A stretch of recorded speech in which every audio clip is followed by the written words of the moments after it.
All right, San Diego, let's do this. It's so fucking great to be back here. I love this city, and I love all of you. All right, the topic is work. I have a motto when I came here in 1999 called Love Your Work, Work Your Love. We're going to blaze through this. 20 minutes. Here we go. It all starts with this guy, my grandfather, Ira Brown. I'm kicking it off with him. He was a cab driver in New York. Hello? Oh, he was a cab driver in New York City for 35 years. And when I was about 6 years old, 6, 7, on the weekends, he would let me ride in the front seat with him just around the city. And it was so magical. And he would pull up to places like Madison Square Garden. And there's like a little lot for cabbie drivers back then. And he would leave his light on, and we would take me inside, and we'd catch a little bit of a hockey game and cruise on back out. Or in the summertime, we would cruise over to Yankee Stadium and catch a couple innings and then come back out. And it was just amazing because he was an entrepreneur. He worked for himself. And indirectly, when I was 5 or 6 years old in the front seat of that car, I think it really inspired me for then what I went on to do. So if you fast forward, I was 22 years old. I had been living my whole life on the East Coast, and I decided to go inside one of these and move to the West Coast. And I landed right here in sunny San Diego. I was 22 years old. I was totally broke and had just graduated from college, had no idea what I wanted to do, and moved cross country to a place as magical as this. And I needed a job bad. And thankfully, a friend of a friend of a friend hooked me up with a job here. And I don't know if you guys remember mailboxes, etc.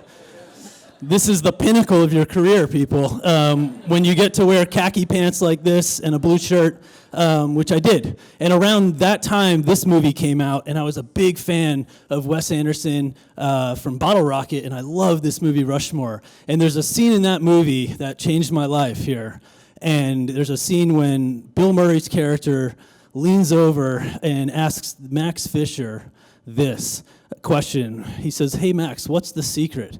And Max leans over, played by Jason Schwartzman. He says, "The secret? I think you got to find something you love to do and do it for the rest of your life." And that quote really resonated with me. And so I went back to my job at Mailbox, etc., and I said, "John, thank you for the opportunity and taking me on. Today's going to be the last day. I'm not going to work for you or anyone else ever again." And I quit. And I started this crazy company called Holiday Matinee. This was my first client, Jimmy Eat World. These guys were friends of mine from Arizona, and they were in town, and we put on a show for them at this place called the Crowbar down on Kettner Boulevard back in the day. And it was a shithole, and maybe about, I think 15 people, 20 people might have shown up. And Jimmy Eat World at the time were on Capitol Records, big major label, but no one gave a shit who they were. But we did. There was a small army of us here that loved music and loved indie music, and these guys were great. And we went back to our house that I lived in Hillcrest, right off of 6th Avenue, and we were drinking, throwing back a few beers, and Jim Adkins, the singer, showed me this photograph he had taken and said, "Hey, we just recorded some new songs. We're going to put out an EP on an independent record label. We're really excited about it. Maybe we should just design the cover right here." And there we were in my room with my old Gateway 3000 and a massive monitor, and we designed the record cover. So I designed this cover. This is the cover of the EP, and Capitol called me the next day and basically said, "Hey, we love what you did with the record cover design. Now we just need to hire a publicist. Do you know anyone or recommend anyone?"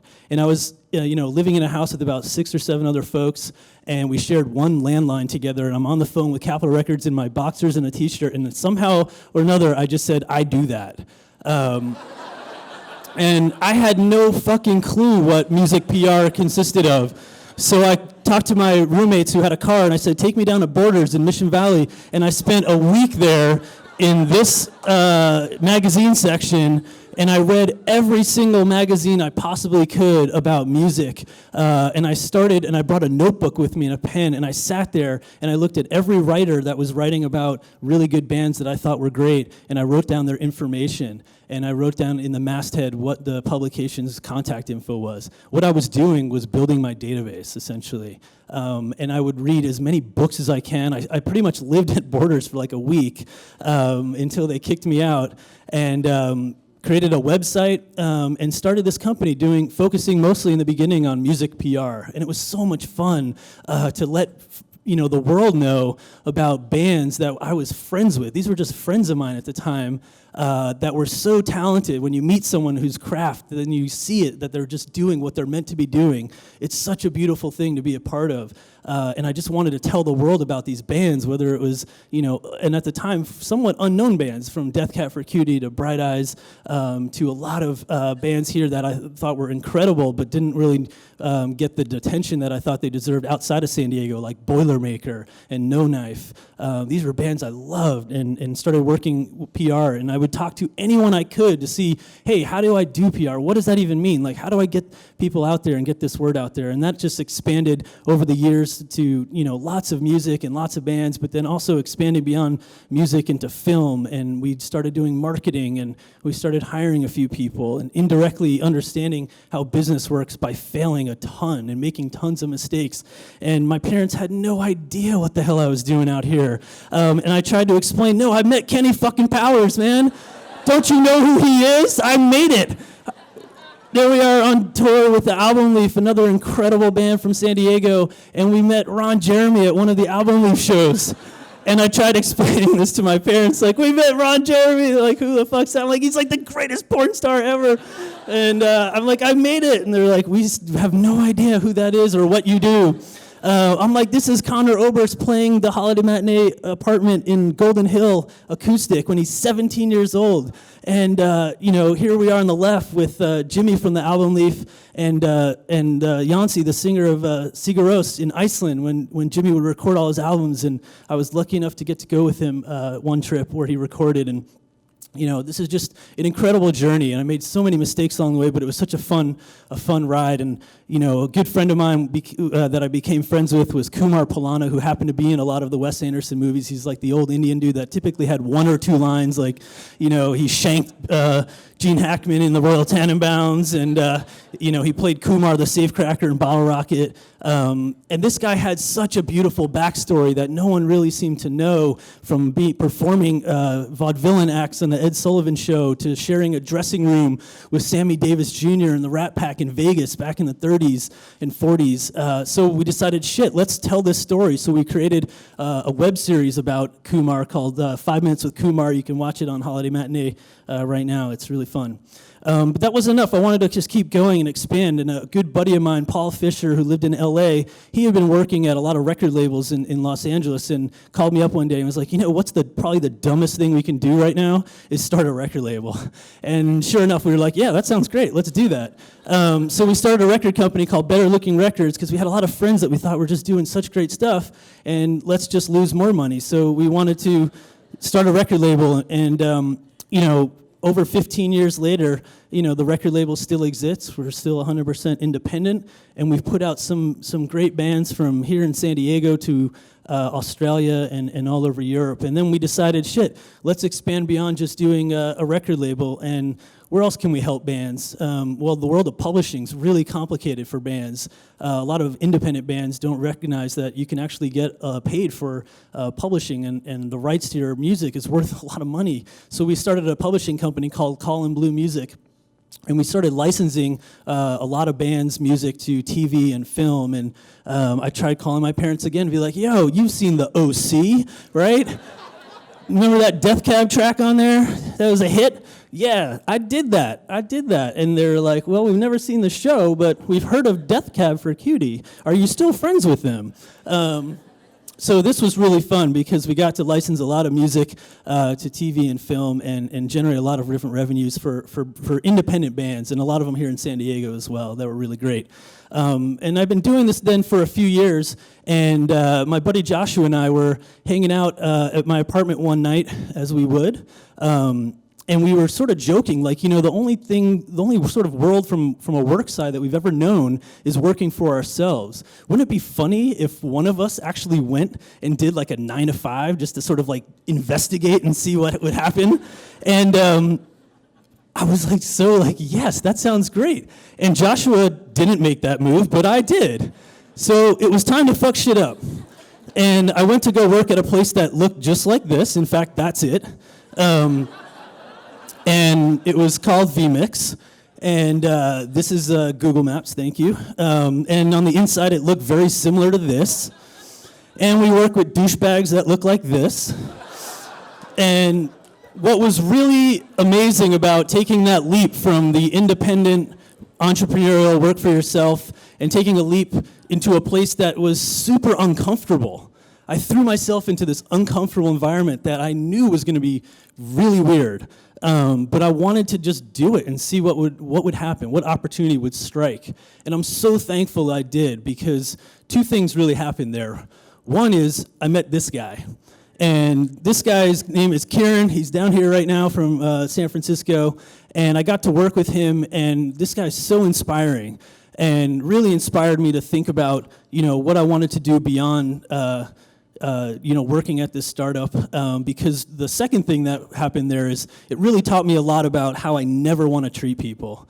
By working with douchebags like that guy you previously saw, it was a fucking valuable lesson. I'm so thankful for having that experience. I met so many great people at this company that was run by idiots, and it really taught me a lot about how I never want to run a company, how I never want to treat people, and really push towards kindness. But this guy really taught me a lot about and just inspiration and motivation. So after about 1.5 or 2 years of working at this startup, I quit, and I decided to turn the dream back on and invest some of the money that I'd been saving and relaunch Holiday Matinee and work for myself. And when I went into that crazy guy CEO's office and said, "Hey man, thanks, I'm out of here. I'm going to go invest in me." He thought I was absolutely crazy. My parents thought I was nuts to leave a company with a steady paycheck, but it was just such a good feeling and so rewarding. So I moved into a co-working space right down here in East Village, run by my buddy Jason, and Kieran came in there not so long after, and a bunch of people working out of here called The Hive, and it was super fun, and we even turned the closet into a little radio station with our buddy Chris Cantori, and we had a little punk rock little podcast going on. We started to rebrand Holiday Matinee as a lifestyle brand with a blog where we just love writing about creativity and turning people on to music and film and art and design. And we started a lifestyle brand where we designed some t-shirts. And our buddy Zach helped us with a lot of the screen printing. And then we would go to events like Renegade Craft Fair, and then we would sign up people to our mailing list no matter how old they were. And someone said, "You got to have a mailing list." "All right, kid, you're in." And then I was like, you know what I want to do? I want to write a book. And everyone's like, "You don't want to write a book. Don't get into publishing." So, of course, as soon as I heard that, I said, fuck this, I'm writing a book.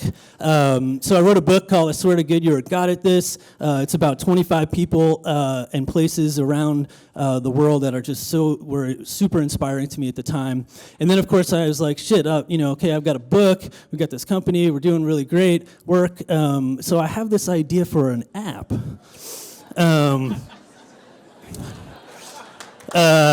So I was told, you don't want to make an app. There's developers. You got to, it's a whole fucking mess. You don't want to do an app. So we created an app. It's called The Amazing Game of Recollection. It's absolutely free in the iTunes store. You should check it out. And then we hit the road again. We did lots of events, and our friend Monique was rocking some high five booths in LA. We were doing crazy events at the Station Tavern here with our friends from Threadless and Sezio and different designers in town and nonprofits that we wanted to support. And we really felt like San Diego, there was a really good movement, and things were really happening. And then all of a sudden, these fucking guys called me. Oh my God, and this sort of changed. And they gave me one of these, and they said, we're going to give you this for 5 months, and we're going to give you a bunch of money, and we want you to just throw events here in San Diego. Like, what? What is the catch here? And they're like, no, we want you, and we want to tap into your audience. And they said probably some Office Spacey stuff, and I'm like, great. All right, so I called my buddy Zach, and we held a fake press conference to announce the news, and we gave our Ford Fiesta to friends who did donuts in the desert. And I spent the leftover money from Ford, and I made a couple new hat for Holiday Matinee. And then a few years later, right at the time when I was thinking about, what's next, Ford called me again. And they said, this time we want to fly you to Spain, and we want to give you a Ford Focus. And we want to tap into your audience on social media and, all that fun stuff. And so I said, Dad, get a picture in front of the Ford Focus. And he did. That's Jeff Brown, everybody, wearing the Ford Motor Company jacket in front of a Ford Focus. Yeah. And then I called Ford and I said, look, you've had me do this twice now. I need more money, more Ford money, because I want to make a movie in San Diego, and I need to hire a couple filmmakers that are independent filmmakers from San Diego. This great guy named Jeff Durkin, and a bunch of shooters like Rico, who's here running your photo booth in Creative Mornings. And I said, I need 2 hot air balloons, I need 4 jet skis. And they said, okay, and we did it. And so we made a movie. It's called This Is Charlotte King. It's up on holidaymatinee.com, and I took the leftover money from Ford and I made a couple notebooks that we then sold on the site. And then suddenly it's been 10 years of doing this. It was amazing. It was such a magical ride, and it was like so many ups and downs and like things that I failed on completely. And then this happened. I became an uncle. And man, my family's all on the East Coast. It's where I grew up, and I would go home every year for July 4th. And this is Rachel Brown, and about just over 5 years ago, I went back home, and it was July 4th, and I'm holding her, and man, it hit me, and I was just like, I had been doing Holiday Matinee for over 10 years. Had a blast here in San Diego, but something really drew me, and it was the pull from my family. I wanted to be closer back to my family, and it was so hard to make that decision, but I did. And so I packed up this beautiful city, and I moved here. And I brought my Holiday Matinee store to my parents' basement and taught them how to do the fulfillment. Thank you, Jeff Brown and Paulette Brown.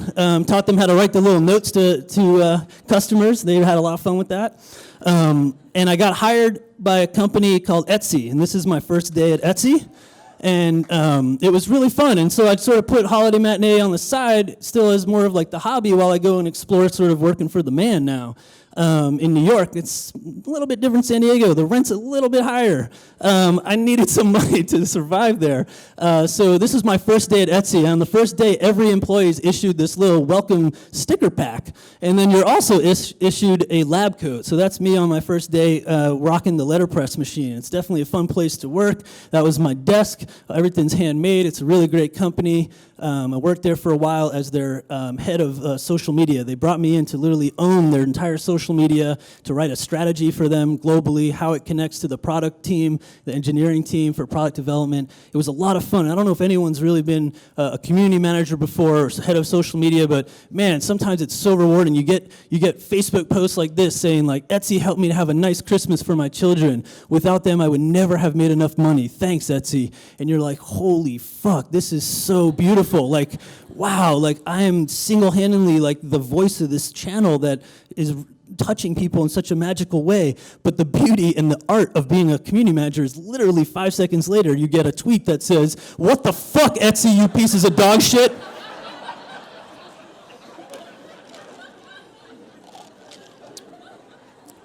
So I don't know if you guys work in an environment where you have community managers, but if you do and you leave here today, give them a hug, please.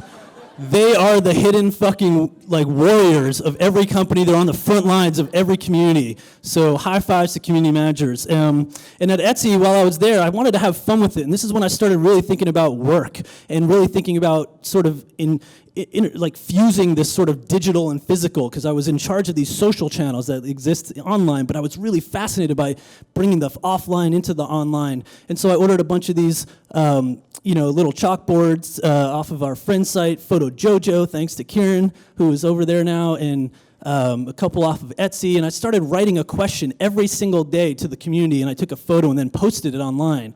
And then I started taking it even further, where when if there was customer service issues, I would respond in like 140 characters using a chalkboard, and then take a photo of that, and I would hunt down like an engineer to ask to resolve the issue. And I'll tell you, man, that's when it really hit me for this quote that I still live by today and tell my team. It's the little things that are actually the big things. I'll say it again. It's the little things that are really the big things. And it's so true. When you go above and beyond on the little things, the reward and the return is so magical. And that's what building community is really about. That's what kindness is really about in the workplace. And then this happened. So I saw this t-shirt and I got inspired because it says, people who don't know what the fuck they're doing shouldn't stand in the way of people who do. And I had just gotten a new boss at Etsy, and she wasn't the greatest, and she was definitely, I saw this as well on a couple blogs that I read, and I saw this, and it really resonated with me, and it started making me think back about when I was doing Holiday Matinee here, and I took that leap to that uncomfortable place at the startup.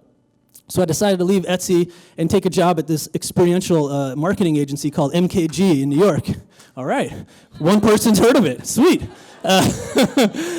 These guys are great. They're like an incredible experiential marketing agency. They're really good at throwing events for big brands, and they've done some incredible stuff, and they brought me over to build out a complete digital creative department and have that connect to the physical event side. So it was really exciting for me because I was really always a big nerd about technology and thinking about, how do we use technology in really creative but thoughtful ways that have the human value to it. And that's really what I got to do there, and I got to do that for all these different brands, some of which I brought in to the company, others that were existing clients, and I got to do things like build an entire installation at TED in Vancouver for Delta Airlines and TED, where when you walk in, it's this whole installation called Social Soul.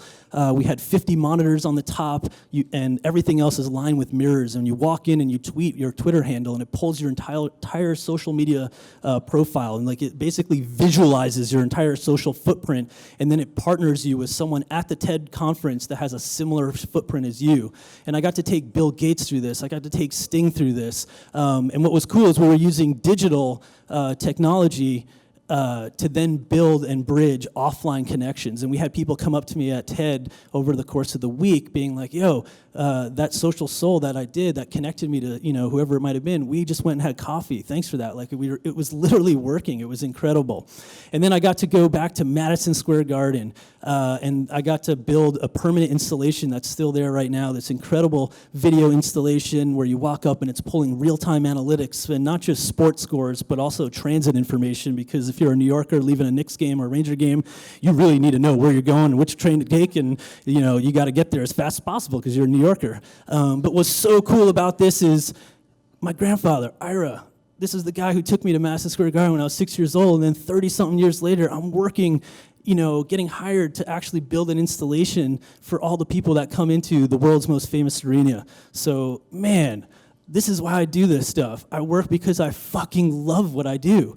When you love your work and you get to work your love, it's beautiful. But it's not about being the best. It's always about being better. How can I be better at what I do, both as a person and for your work? And so after 2.5 years of working at MKG, I felt, all right, it's time for me to go do the next challenge in my life. Let's see what this next chapter is. And so I went over to where I'm at now, which is a PR firm. It's the world's largest PR firm called Edelman. These guys have offices around the world. There's over 5,000 people, and they brought me in there because they're really good at PR. They're good at making things famous, and they've been doing it in a ton of industries for so many years, for over 60 years. And now they want to evolve and actually be the company that makes the thing that they make famous. So as a creative, they hired me to come in there and build an entire experience design team. And what is experience design? Well, it's, typically we say we're in the business of designing physical experiences that are digitally connected. But my dad would be like, well, what the fuck does that mean? So I said, all right, Jeff, hey, we are in the business of designing cool shit that people want to talk about. And he goes, oh, okay, I get that. And we do things like lots of prototyping. We have creative technologists and do heavy on the prototyping. We're fast and agile, and we're really quick to iterate if we need to with clients. We do a lot of UX design. We do a lot of environmental design, 3D and Maya and Cinema 4D. We work with great fabricators when we need to. And most importantly, it's all about thinking about the recently possible. We love technology. We love thinking about how can we use it in beautiful ways to make the world a better place. And sometimes that's an example of like a client I'm working on with right now is the Wildlife Conservation Society. These are the guys that are a nonprofit in New York. They run the Central Park Zoo. They run like the Coney Island Aquarium, lots of different zoos and aquariums in New York. And their sales were stagnant for so long, so they came to us and said, hey, what can we do that's really exciting? And VR and virtual reality is really a hot topic right now, but a lot of people are not sure how to use it. And we thought this is a great case where imagine walking up to the zoo and you go to the gorilla exhibit and you put this crazy mask on that looks like a gorilla, and inside the mask would be a VR goggles that literally can transport you to the native environment of the animals that you see right there. So you can actually become one and really truly understand the conservation efforts that go on. We do crazy shit like, for Comcast we built this interactive vending machine. They wanted to think about employee engagement and making healthier decisions. So instead of taking money, we call it Snack Jacks. We put a Connect on the top of it. You do jumping jacks and it spits out a snack. Here's my buddy Dan, who's our interactive designer, and we were dicking around with facial recognition technology that led us to then build this huge photo booth called Emoji Match, where you walk inside this booth, you look at 5 or 6 different emojis, and you have to imitate them, and then it sends you a nice little animated GIF afterwards that you can share around. But what's really interesting about work is while we're getting paid to basically design experiences for a whole slew of big brands, which is really fun, this is what's really exciting to us is we're actually designing a new way to work because the world's changing. So we're designing new strategies, we're designing new ways to communicate, new ways to onboard. This is how we think about work now. And so the first thing I did when I got hired at Edelman is I hired this guy named Taj Reed, one of my best friends out there, and such a good dude, because similar to this guy, it's all about good people who bring out the good in people. This is so important. This guy right here.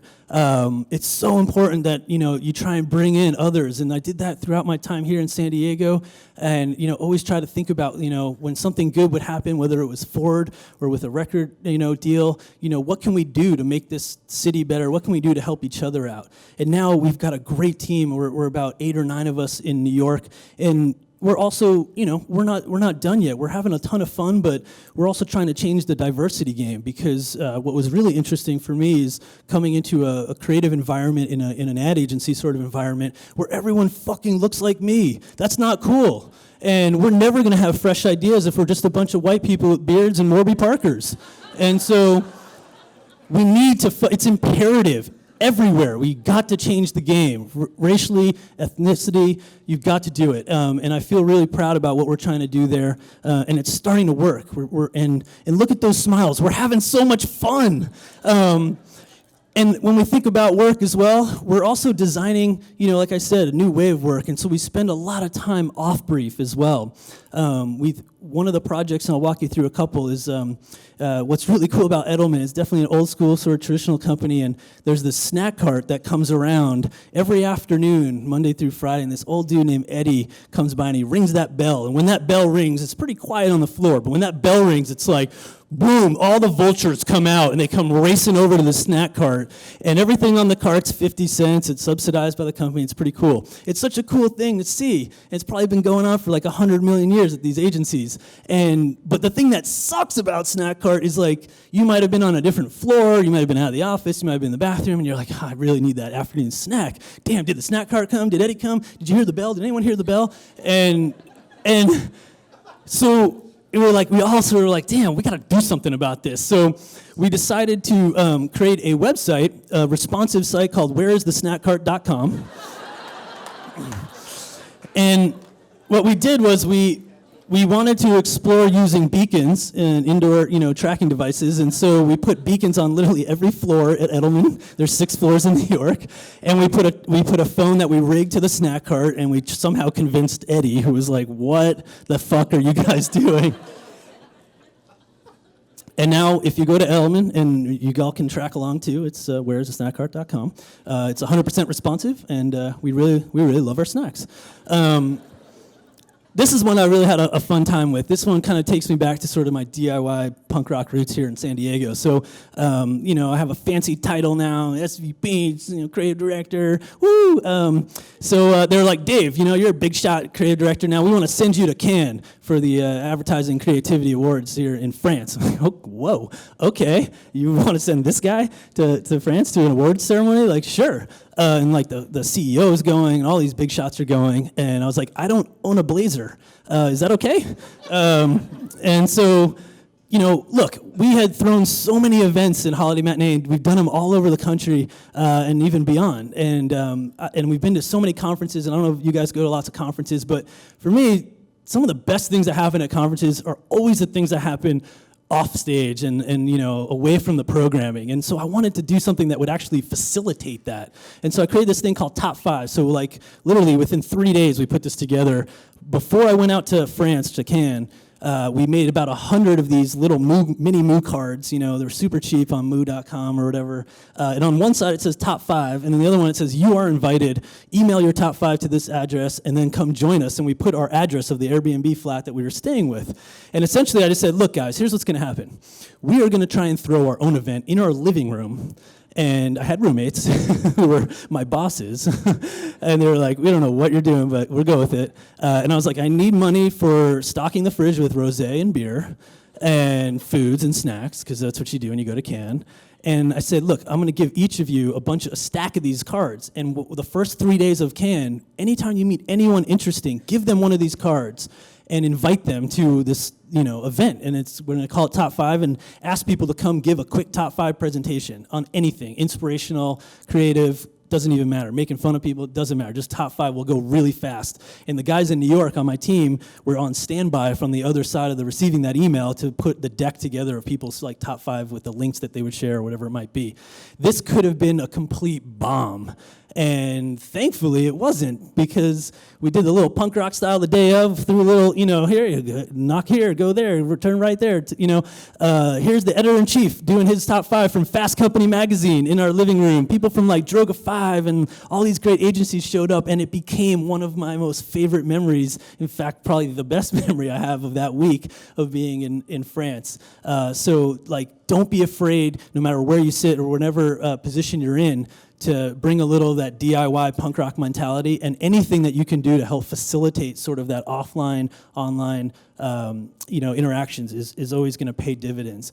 Another sort of thing we do on the side is, I don't know if anyone's seen these sort of Amazon dash buttons. There's these little buttons now you can get off of Amazon.com. Essentially, like you would take this little Tide one and you stick it on with the magnet on the back to your washing machine or dryer, and then when you run low on your detergent, you would just push the button, and then 2 days later or whatever, Amazon Prime or next day sends you the refill. It's crazy, right? It's like fucking Big Brother. So we decided, well, let's take a couple of these. And so we took one and we hacked it, and now we call it the Vulture Button. So again, with the food theme here, but at Edelman, I don't know if places like where you work, but there's a lot of meetings where there's like lots of leftover food.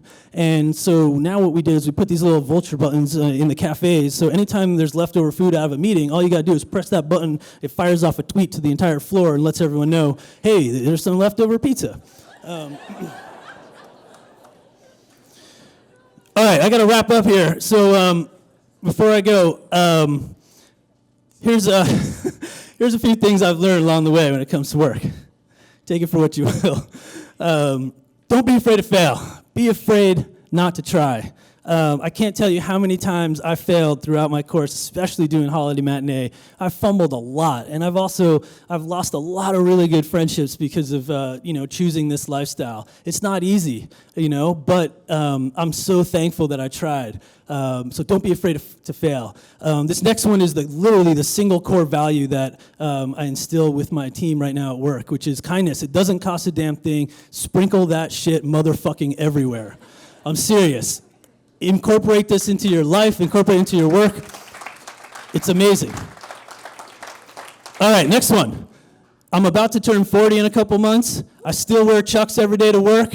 I'm a successful now creative director at a big agency that pays me a decent living. I have a great wife and a great life, and I still wear Chucks every day, so I don't give a shit, and you shouldn't either about what you look like, what you wear. Be comfortable in your own shoes no matter where you are. Next one. This is one of my favorites. This is Walt Disney said this, and especially as an experienced designer now, do what you do so well that they want to see it again and bring their friend. Man, that's like awesome, right? And if the happiest place on earth guy can say it, fuck, that's a motto I want to live by. Be open to whatever comes next. To be honest, I'm not sure what's next. My wife and I are talking about maybe making a change. We're not sure, but I'm open to it. We're both open to it. And, I was open to it when I said with my buddy Joshua, let's go. And, one of us is going to go and try this new world out, the 9-to-5 world. And we did that. And then, what's great about it is as long as you go and try, you can always pivot. You can always pivot and try something else. And if I leave you with one thing, I'm going to tell you that it's not going to be easy, but fuck, it's going to be worth it. So thank you guys so much.